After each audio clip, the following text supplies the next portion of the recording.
Good morning, ladies and gentlemen, and welcome to the COSTAIN Group PLC Investor Update. Throughout today's recorded meeting, investors will be in listen-only mode. Questions are encouraged and they could be submitted at any time just using the Q&A tab on the right-hand corner of the screen.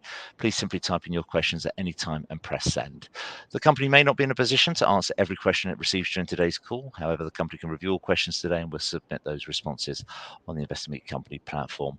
Before we begin, we'd like to submit the following poll, and I'm sure the company will be most grateful for your participation. I'd now like to hand over to Director of Investor Relations, Paul Sharma. Good morning.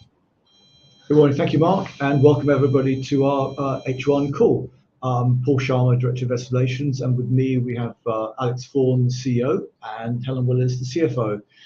Before we start, I'd like to just make you aware of slide 2, which is our cautionary forward-looking statements. You'll see this on the slides here, also on our presentation and on our RNS, so please do take a look at that. Also recommend you go to our website and have a look at the presentation we did yesterday to the analysts.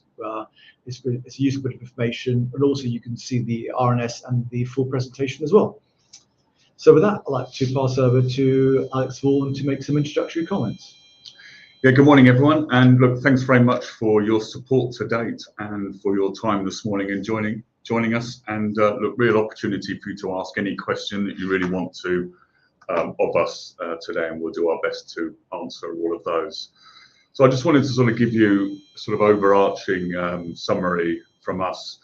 Look, we've been embarking upon a very clear strategy for a number of years now, and a very purposeful focus for the business, and it has now built real momentum right across the COSTAIN Group. I think 3 things I just want to bring to life. Firstly, I'm incredibly proud of all of the COSTAIN team, and that we're able to report another strong set of results for the first half of the year. This demonstrates the continued strong operating performance of the business, our robust financial position, and how we are capitalizing on the clear strategy that we've got in place. And I'll let Helen in a minute talk about sort of key highlights from the numbers. The second thing is, we said when we spoke to you 6 months ago that we were very busy bidding work and that we would secure work, and we've done just that. The team have secured a significant volume of really high quality, long-term work in the first half of the year, and the forward work position stands at £4.3 billion, more than 3 times the annual revenue of the group, which by any industry metric is at the top of the table. We also announced last week an award of a further 7-year AMP8 contract for Southern Water, valued at over 500 million, and we've got the opportunity for a further 5-year extension after that. So that will bring 35 years to working continuously with Southern Water, which I think is a great attribute for the good performance of the business. We also expect to be making further award announcements in the second half of this year, so continued momentum in that space. And then thirdly, look, our growth in the forward workload, the positive outlook, is a result of our very clear strategy, focusing on those markets where essential infrastructure is being invested in to meet the critical needs that you hear politicians and everyone talking about. We are successfully building a stronger, broader Tier 1 customer mix, which brings strong resilience and balance to the business. We're also continuing to develop and grow a strong construction and consultancy services business across that broadened customer base. So very pleased with the progress we're making, but excited about the opportunities that lie ahead for us. So look forward to your questions, but I'll hand over to Helen. Helen. Thanks, Alex. Good morning, everyone. Great to have the opportunity to talk with you today. So just a couple of highlights. You'll note that the operating profits continuing to grow, and importantly, the margin alongside that. And of course, we're continuing to generate free cash flow. And all of that drives our stronger period-end cash position and is improving the strength of the balance sheet. And what's been very nice to be able to announce this half year is, as a consequence of all of that positivity, we're able to continue the dividend with the interim dividend at 0.4 pence. And in addition, to be able to announce the £10 million buyback. So a really good indicator of our level of confidence in the business, its resilience and its future opportunity. Great, thank you. So we've got one pre-submitted question first, which was, please confirm the order book does not contain any fixed price construction contracts. Shall I take that? So thank you for the question. That's a really important point for us. If you look at the RNS, and Paul was pointing out where you'll find that on our website, on page 6 of that, we make a very clear statement that our order book doesn't include any single stage design and build fixed price construction contracts. Very important for us in our assessment of risk and our ability to manage our contracts and delivery ongoing. So that's something that we are very strong on maintaining. I think the next one is going to be a Helen question. It's from Andrew M.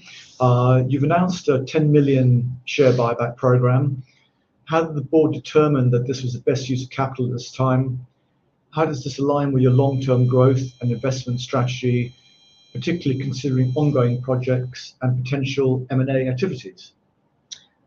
Thank you for that question. Absolutely. So we've got a stated capital allocation policy where we have been investing in the business through our transformation program, and now you're beginning to see some CapEx investment as we're driving improvement in systems and digitizing the business. All of those are really important for us, and we will continue with those, and our plans going forward absolutely accommodate those. But with the strong cash generation that I referenced just a moment ago, we do believe we can start to think about the other parts of that capital allocation policy, and that absolutely is possible mergers and acquisitions and then shareholder returns. So we are beginning to think about acquisitions. We're now in a position where we can consider that. It's something that we will think long and hard about, but if something does emerge that we believe is value accretive for us as a company, we'll absolutely consider that. But I think alongside that, we're able to consider that alongside the returns to shareholders. And so we've announced the buyback alongside the maintenance of the dividend and the £10 million of the buyback plus the 3.3-ish of dividend anticipated for the year feels at a sustainable level for us and an appropriate level of return at the moment for our shareholders. But something we keep under consideration as we go forward. That's another sort of pension question. This is from John H. Given the pension fund is now in surplus, is there any consideration about a buyout? Absolutely, we keep that under consideration. We assess that on a regular but not very frequent basis. And at the moment, our assessment is that would be very expensive and would be, well, in fact, unaffordable for us as a business given the size of the scheme. It is in surplus, but it's still a sizable scheme. Something we'll keep under consideration. An important point for us is that it remains in surplus and the business is not making cash contributions as we've announced into that scheme. But obviously making sure it's suitably funded and supporting our pension scheme members. I think it's one for Alex. With potential shifts in government spending priorities, how you position the company to adapt to the changes in infrastructure investment? Are there any specific policy changes that can materially impact your forward work position or revenue projections? Yeah, look, I think it's a really good question at this time. Look, we've had a very clear strategy for a while now that we've chosen to focus on what we believe will be the essential infrastructure that is going to tackle some of the big challenges that we have as a country and as a globe.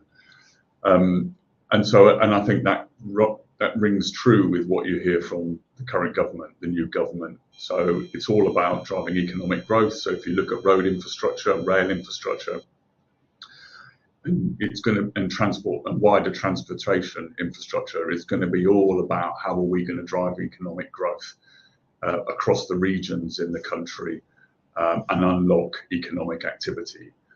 If we then look at the energy investment, it's going to be all about how do we get towards net zero. So how are we going to transition the energy space?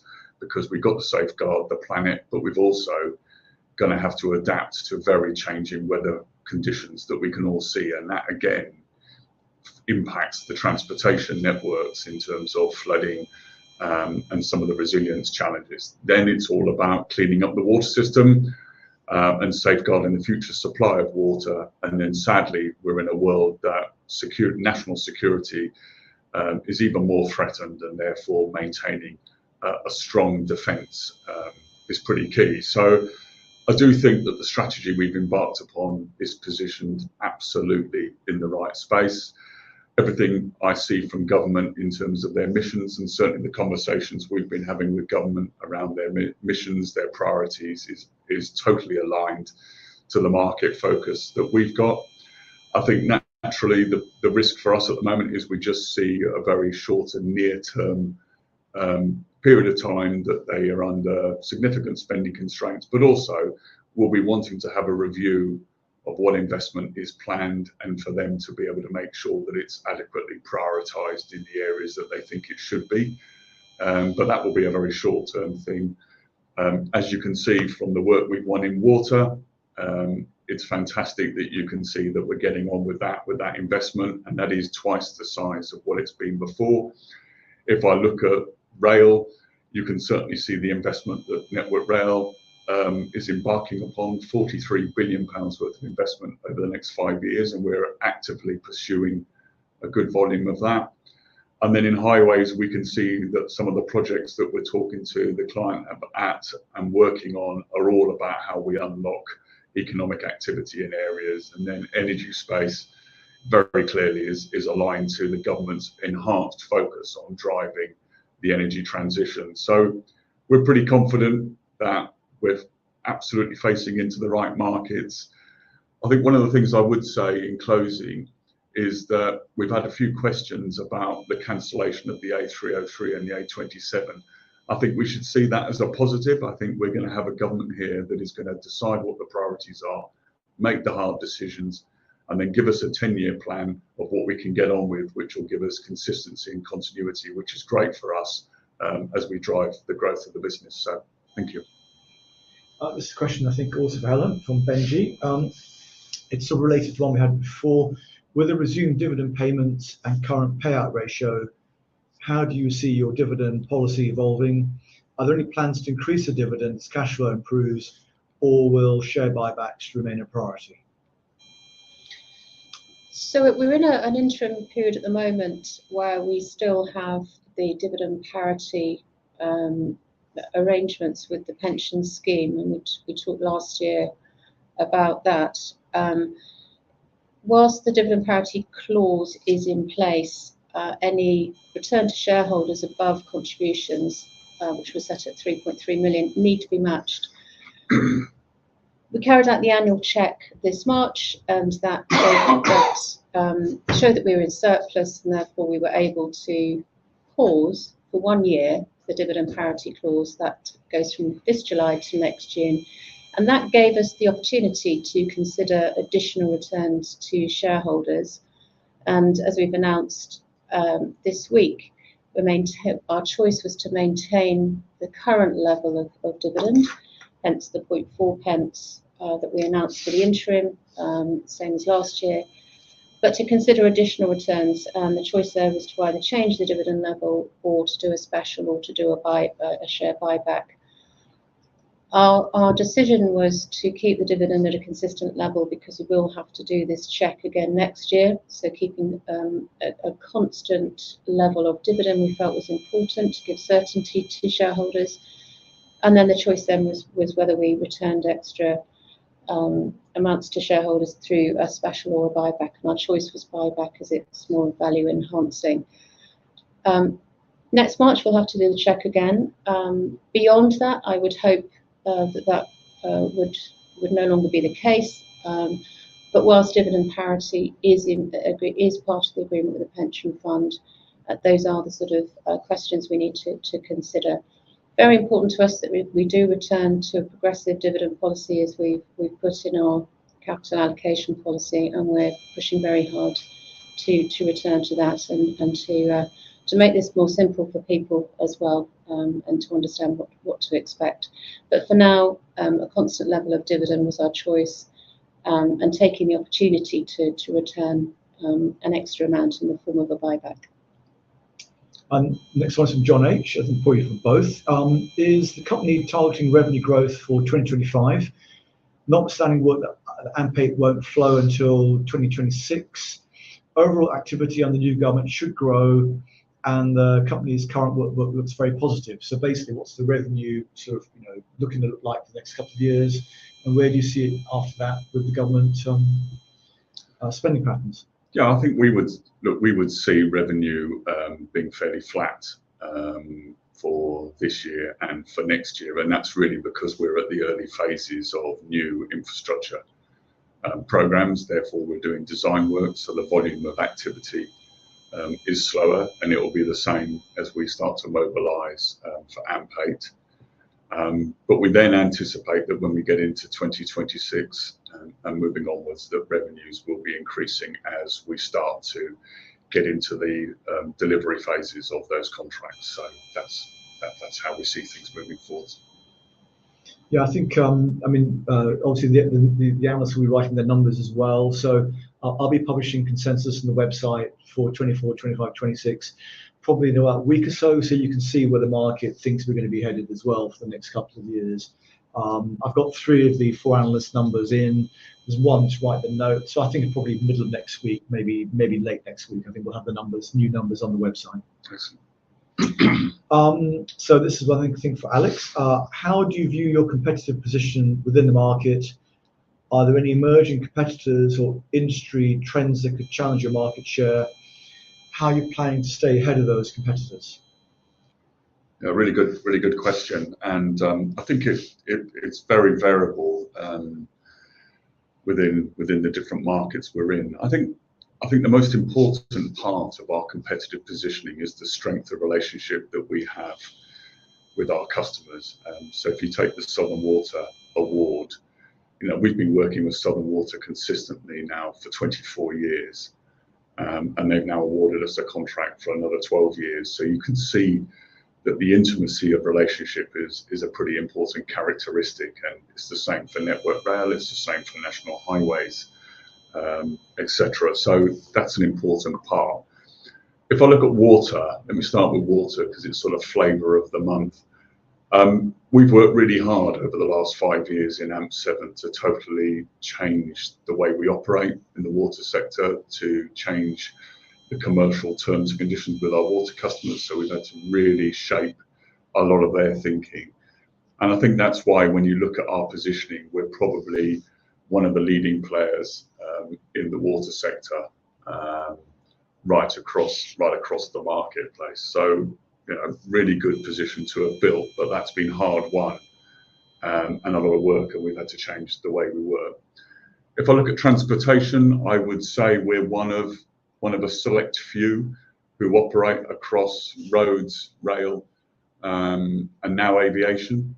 And I think that's because we've got a really good reputation and expertise in delivering infrastructure. And if you look at the major programs, alongside a number of others, we're consistently the individuals that are on that. I think in the energy transition space, we've built a sort of first mover advantage in the energy transition. So the depth of relationship that we're building with BP has meant that we've won the carbon capture contract, and we've now won the hydrogen contract. So that's a really good, but again, that's based on the reputation that we've got with the customers, the fact that they really like us, which means we've now won our 3rd contract with BP up at Teesside.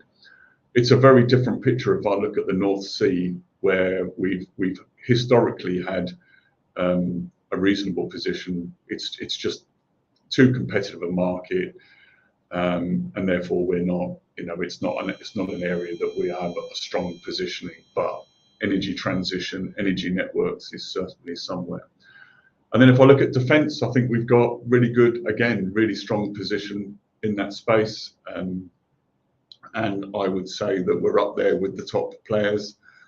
And nuclear decommissioning, likewise, we've got a tremendous in-house capability, expertise, long-term relationships with people like Sellafield, and we're one of their one of their go-to partners. So the markets we're in, we're definitely very strongly placed. But as I gave you an example in water, we have to work really hard in helping shape our customers' thinking about how the market should operate, and really change our operating models to make sure we are fit for purpose for the direction of travel in those markets. So absolutely focused on the right areas, tremendous capability, and very strongly positioned from a competitive advantage point of view. And this is from Max H. Can you confirm all the areas looking at to deliver adjusted EBIT margins in excess of 5%? And it's probably actually worth maybe just going over the 3.5 and 4.5% margin targets anyway, because I think we've been asked that by a few investors so far, haven't we? Yeah, well, if I let Helen come to the targets, I can confirm that not every single contract is going to deliver in excess of 5%. You know, our rule of thumb, and we've got pretty good predictability and consistency around it, is that our capital delivery programs should deliver a consistent 3.5% margin, but we do have the opportunity to outperform that where we drive greater productivity and efficiency and better outcomes. So that's sort of where, and then we've obviously got the consultancy business that does deliver the higher margins, that moves the blended margin up. So just to sort of start there, and then Helen, do you want to?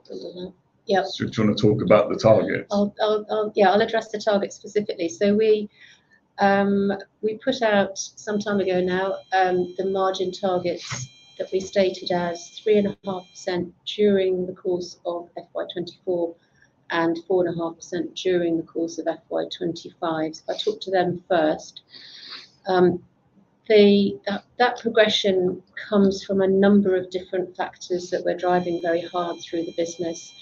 So first and foremost, it's about driving operational performance, and that's what we've been really focused on for the last few years: winning the right work, understanding the risks within the work that we win, and then driving delivery and excellent delivery such that we have predictable results. So really important that they are predictable, and really important that we're maximising the margin on those contracts. So the first sort of big slug of improvement comes from that sort of, driving those basics very, very hard. So pretty dull. We like to say we're predictably boring, but it's about doing the basics extremely well, and that really starts to drive that first improvement. And you can see that the second half of last year, our margin was 3.8%, and we think that will continue. Just bear in mind, having said that, bear in mind that we have a distinct bias to the second half in the way we recognise our profits. So H1 margin will continue to be less than H2. So important to look at both parts of that, and then the full year that comes from that. So first of all, delivery excellence. Secondly, we've been restructuring the business and taking cost out and using that cost out to invest in the skills that we need, and therefore not driving our cost base up. And then thirdly, driving the mix improvement as we increase the size of the consultancy business. And that's there's a really nice slide in the presentation that draws out the 3 different types of consultancy that we deliver. And then on top of that, how do we get up towards 5%? Well, as we grow in scale, there might be some operational leverage as we are able to drive the business just that little bit harder. So there's not one item that drives us through to that improvement. There's 3 distinct areas, and that's what we're driving very hard. And we think we are beginning to see that success coming through as you see the margin progression in the numbers. That's great. So I think that's all the questions for now. So Mark, maybe if you could maybe just that's great, Paul. Actually, thank you very much indeed. Thank you to everybody for your engagement, and of course, Paul, Alex, Helen, if any further questions do come through, we can make those available to you post today's call. Alex, Helen, I know that, and Paul, I know investor feedback is particularly important to the company. I will shortly redirect those on the call to give you their thoughts, their expectations, their feedback. But before doing so, I wondered if I may, Helen, Alex, if I could come back to you just for a couple of closing comments. And then, as I said, I'll redirect investors to give you their feedback. Yeah, look, thanks very much for joining this call. It's really important that we understand some of the questions that you've got and anything. So please just do continue connecting with us and engaging with us. But in summary, just in concluding, I'm really pleased with the momentum of the business. We've got a lot of opportunity ahead. We're very driven by it, but what you've got is a really solid business performing really well in markets that present significant opportunities, and we're looking forward to taking advantage of those and continue to update you on our progress. So thank you, Helen. That's great. Alex, Helen, Paul, thank you once again for updating investors. If I could please ask investors not to close this session, as we'll now automatically redirect you for the opportunity for you to provide your feedback in order that the company can better understand your views and expectations. This will only take a few moments to complete, but I'm sure will be greatly valued by the company. On behalf of the management team of COSTAIN Group PLC, I'd like to thank you for attending today's presentation and wish you all a good rest of your day.